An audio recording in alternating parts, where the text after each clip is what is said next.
అంబేద్కర్ వ్యక్తిత్వం నుంచి మనం నేర్చుకోవాల్సినటువంటి అంశాలు ఏమంటారు? ఎస్, ఇది ప్రధానంగా మనం చర్చించుకోవాల్సిన అంశం. నేను ఈరోజు రావడానికి ప్రధాన కారణం కూడా ఇదేనండి. యూజువల్గా మనం ఏం చేస్తూ ఉంటామంటే మనకు రోల్ మోడల్గా ఉన్న వ్యక్తిని అనుసరిస్తాం, అనుకరిస్తాం. అతనిలాగా డ్రెస్ చేసుకోవాలి, అతనిలాగా హెయిర్ స్టైల్ ఉండాలి, ఆయనలాగా మాట్లాడాలి, ఆయనలాగా బిహేవ్ చేయాలి. ఇవన్నీ కూడా అనుసరణలు, అనుకరణలు.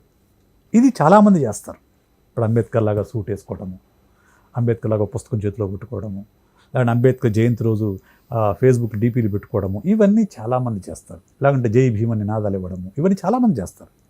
ఇది కాదు మనం చేయాల్సింది, ఇది కాదు మనం అంబేద్కర్ నుంచి నేర్చుకోవాల్సింది.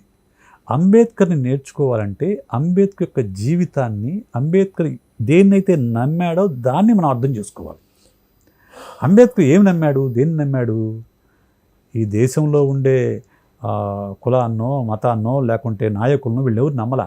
ఆయన చదువును నమ్మాడు, చదువును నమ్ముకున్నాడు. నేను చదివితేనే, నా మేధస్సు ద్వారా మాత్రమే ఈ సమస్యకు పరిష్కారం కనుగొనగలను తప్ప మరో రకంగా కాదని చెప్పాడు. అందుకే ఆయన ఒక నినాదం ఇచ్చాడు: education, educate, organise and agitate. Educate, organise and agitate. అంటే ముందు ఏం చేయాలి? చదవాలి. చదివి మీ మేధస్సును పెంచుకోండి. ఎప్పుడైతే మేధస్సు అంటే రకరకాల భాష, సంస్కృతులు, దేశాల గురించి తెలుస్తుందో, రకరకాల బుక్స్ చదువుతామో మన యొక్క పరిధి పెరుగుతుంది సార్. మనము ప్రపంచాన్ని చూసే పరిధి పెరుగుతుంది, మనం ఆలోచించే విధానం మారుతుంది. ఆ తరువాత ఆర్గనైజ్, తర్వాత సమీకరించు, తర్వాత యాజిటేట్. తనది చేసి చూపించే తన జీవితంలో ముందు తను చదువుకున్నాడు, చదువుకున్న తర్వాత ఆర్గనైజ్ చేశాడు, జనాల్ని కూడగట్టాడు, తరువాత ఉద్యమాలు చేశాడు.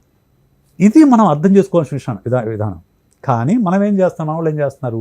ఉద్యమాలే ప్రధానంగా ముందుకెళ్తున్నారు, ఉద్యమం ప్రధానంగానే ముందుకెళ్తున్నారు తప్ప చదువు ముఖ్యమనే విషయాన్ని మనం గమనించటంలా.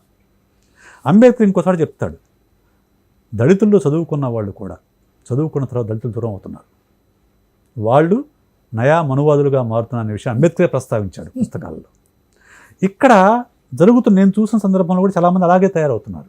అంటే అంబేద్కర్ ఏదైతే చెప్పాడో దాని నుంచి పక్కకు వెళ్ళి ఒక క్లాస్ దాటగానే, అంటే చదువుకొని ఒక ఉద్యోగం రాగానే, ఒక ఆర్థిక స్థాయి, సామాజిక స్థాయి అంబేద్కర్ రాసిన రాజ్యాంగం ఇచ్చిందే వల్ల వచ్చింది. అయినా కానీ తమ ఆర్థిక సామాజిక స్థాయి కొంత మెరుగుపడగానే తన మూలాన్ని మర్చిపోయి అగ్రవర్ణాలతో అంటకాగడమే ప్రధాన లక్ష్యంగా, అగ్రవర్ణాలు మెప్పు పొందడమే ప్రధాన ధ్యేయంగా చాలామంది రచనలు చేస్తున్నారు, చాలామంది మాట్లాడుతున్నారు, చాలామంది రాస్తున్నారు కూడా.